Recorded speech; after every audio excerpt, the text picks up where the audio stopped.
নমস্কার বন্ধুরা, mother simple কিচেনের তরফ থেকে আমি অন্তশ্রী আপনাদের সকলকে জানাই স্বাগত। নতুন দিনে নতুন রেসিপি নিয়ে আবার হাজির হয়ে গেছি। আজকে আমাদের রেসিপি চিতল মাছের রসা। হ্যাঁ বন্ধুরা, আমাদের বাঙালিদের অল টাইম ফেভারিট চিতল মাছ। আর এই চিতল মাছের রসার রেসিপিটা আজকে আমি আপনাদের সঙ্গে শেয়ার করছি। আশা করি আপনাদের ভালো লাগবে। চলুন দেখে নেওয়া যাক কী করে করছি আমি চিতল মাছের রসা। এর জন্য আমাদের দরকার এখানে চিতল মাছ। আমি এখানে 800 গ্রাম মতন চিতল মাছের পেটি নিয়ে নিয়েছি। চিতল মাছের পেটিগুলোই এইভাবে করলে খেতে ভালো লাগে। প্রথমে আমি চিতল মাছের মধ্যে আমি এখানে স্বাদ অনুযায়ী লবণ ও হলুদের গুঁড়ো দিয়ে ভালো করে মাছটাকে মাখিয়ে নেব। মাছের গায়ে লবণ ও হলুদটাকে ভালো করে মাখাতে হবে, আর মাখিয়ে কিছুক্ষণ আমাকে রেখেও দিতে হবে ম্যারিনেশনের জন্য। দেখুন বেশ ভালো করে ডলে ডলে ম্যাসাজ করে নিচ্ছি আমি চিতল মাছের পেটিগুলো। ভালো করে লবণ মাখিয়ে নিয়ে আমি কিন্তু এটা কিছুক্ষণের জন্য ম্যারিনেশন করে রেখে দিচ্ছি। আমার সব মাছের লবণ মাখানো হয়ে গেছে, কিছুক্ষণ আমি ম্যারিনেট করে রেখে দিয়েছি। এবার আমি এখানে কড়াইতে পরিমাণ মতন সরষের তেল অ্যাড করছি। মাছগুলোকে ভালো করে আমি ভেজে নেব।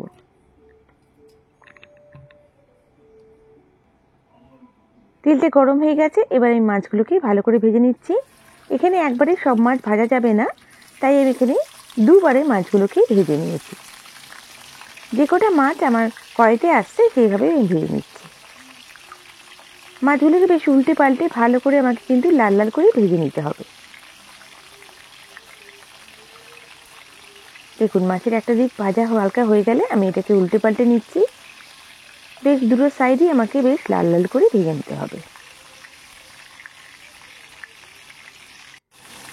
দেখুন মাছগুলো বেশ ভালো করে ভেজে নিয়েছি। এবার মাছগুলোকে আমি তুলে রেখে দিচ্ছি। কড়াইতে একটা শুকনো লঙ্কা ফোড়ন দিলাম, গোটা গরম মশলা দিচ্ছি। দিয়ে যখন একটু হালকা ভালো বেশ সুন্দর একটা ঘ্রাণ আসবে, এখানে আমি তারপর আমি এখানে অ্যাড করে দেব পেঁয়াজ বাটা। আমি এখানে 3টে মিডিয়াম সাইজের পেঁয়াজ বেটে নিয়েছি, সেটা আমি এখানে অ্যাড করে দিলাম।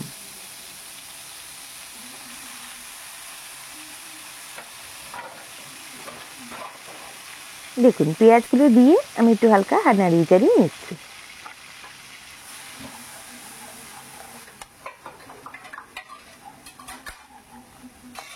একটু ফ্রাই করে পেঁয়াজগুলো হালকা, এরপর আমি এখানে অ্যাড করে দেব আদা রসুন বাটা। আমি এখানে 1 চামচ মতন আদা রসুন বাটা অ্যাড করে দিচ্ছি। এখানে কিন্তু বড় চামচের 1 চামচ আমি আদা রসুন বাটা অ্যাড করেছি। আদা রসুন বাটা দিয়ে ভালো করে আমাকে কিন্তু পেঁয়াজের সঙ্গে কষিয়ে নিতে হবে। দেখুন একটু যখন হালকা তেল ছেড়ে ছেড়ে আসছে, এখানে আমি স্বাদ অনুযায়ী লবণ অ্যাড করে দিচ্ছি। আর আমি এখানে অ্যাড করে দেব 1 চামচ হলুদের গুঁড়ো ও 1 চামচ লঙ্কার গুঁড়ো। মশলাগুলো দিয়ে ভালো করে আমাকে কিন্তু একটু কষিয়ে নিতে হবে। আবার লঙ্কা গুঁড়োটা আপনারা আপনাদের ঝাল অনুযায়ী বাড়াতে বা কমাতে পারেন।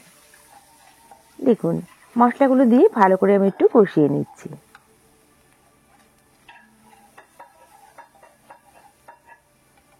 এবার আমি এখানে অ্যাড করে দেব টমেটো পিউরি বা টমেটো বাটা। এখানে 2টো টমেটো আমি পেস্ট করে নিয়েছি, সেটা আমি এখানে অ্যাড করে দিলাম। টমেটোটা দিয়ে আমাকে ভালো করে একটু কষিয়ে নিতে হবে। আমি এখানে আলুটা ভেজে নিচ্ছি। আমি একটা কড়াইতে দেখুন তেল দিয়েছি পরিমাণ মতন। একটা আলু, বেশ বড় আলু আমি কেটে নিয়েছি পাতলা পাতলা করে, এটাকে ভেজে নিয়েছি। আপনারা এখানে প্রথমেই আলুটাকে ভেজে নেবেন, হালকা লবণ ও নুন দিয়ে ভেজে নিচ্ছি। আমার এখানে আলু ভাজাটা স্কিপ হয়ে গেছিলো, আমি এখানে আলুটা পরে ভেজে নিচ্ছি। তাই আপনারা এখানে মশলাটা দেওয়ার আগে আলুটা ভেজে নিতে পারেন। দেখুন আলুটা ভালো করে একটু ভেজে নিচ্ছি। বেশ লাল লাল করে ভেজে নিতে হবে, তাহলে রান্নায় আমার চটপট হয়ে যাবে। আলুগুলো যেন একটু ভালো মতন ভাজা হয়ে যায়। সুন্দর করে আলুগুলো ভেজে নিচ্ছি। বেশ যখন লাল লাল হবে আমি এটাকে তুলে রাখছি।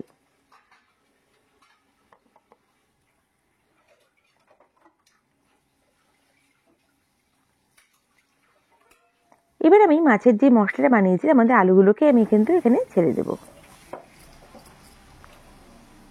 দিয়ে আবার ভালো করে একটু কষিয়ে নিচ্ছি এই মশলার সাথে।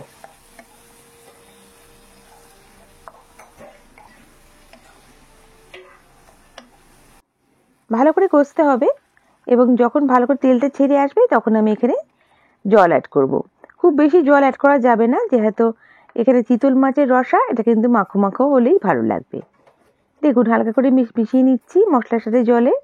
এবার আমি এটা ঢাকা দিয়ে কুক করব যতক্ষণ না আলুটা ভালোভাবে সেদ্ধ হয়ে যায়। কিছুক্ষণ পর ফিরে আসছি। আমার আলুটা কিন্তু একদম সেদ্ধ হয়ে এসছে। এবার আমি চিতল মাছের পেটিগুলো দিয়ে দিচ্ছি, দিয়ে ভালো করে একটু নাড়িয়ে চাড়িয়ে নেব যাতে মাছগুলো ভালো মতো গ্রেভির মধ্যে ডুবে যায়। দেখুন ভালো করে মাখিয়ে নিয়ে গ্রেভিটার সঙ্গে মাছগুলোকে আমি কিন্তু এবার ঢাকা দিয়ে আবার কিছুক্ষণের জন্য রান্না করব। খুব বেশিক্ষণ টাইম লাগবে না, যেহেতু মাছটা অলরেডি ভাজা।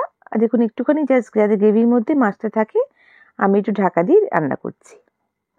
কিছুক্ষণ পর ফিরে আসছি। দেখুন আমার চিতল মাছের রসাটা কিন্তু একেবারে রেডি। যেমন সুন্দর রান্নার কালার হয়েছে তেমনি সুন্দর খেতে হয়েছে। দেখুন এবার আমি এটাকে সার্ভ করে দেব, গরম ভাতের সঙ্গে জাস্ট জমে যাবে। দেখুন কত সুন্দর দেখতে লাগছে। এবার আমি 1 টেবিল স্পুন মতন গরম মশলার গুঁড়ো দিয়ে আমি সার্ভ করে দিচ্ছি। বন্ধুরা, আমার রেসিপিটা যদি ভালো লেগে থাকে প্লিজ লাইক করে সাবস্ক্রাইব করে আমার পাশে থেকে যাবেন, আর বেল বাটনটা প্রেস করবেন যাতে আমার রান্নার নোটিফিকেশনগুলো সবথেকে প্রথমে আপনারা পেয়ে যান। আর যদি আমার রেসিপিটা ফেসবুক থেকে দেখে থাকেন তাহলে আমার পেজটাকে লাইক করে ফলো করে দেবেন প্লিজ। আপনাদের এক একটা লাইক কমেন্ট আমাকে মোটিভেট করে নতুন নতুন রেসিপি নিয়ে আসার জন্য। আর আমার এই রেসিপিটা কেমন লাগলো আমায় কমেন্ট করে নিশ্চয়ই জানাবেন।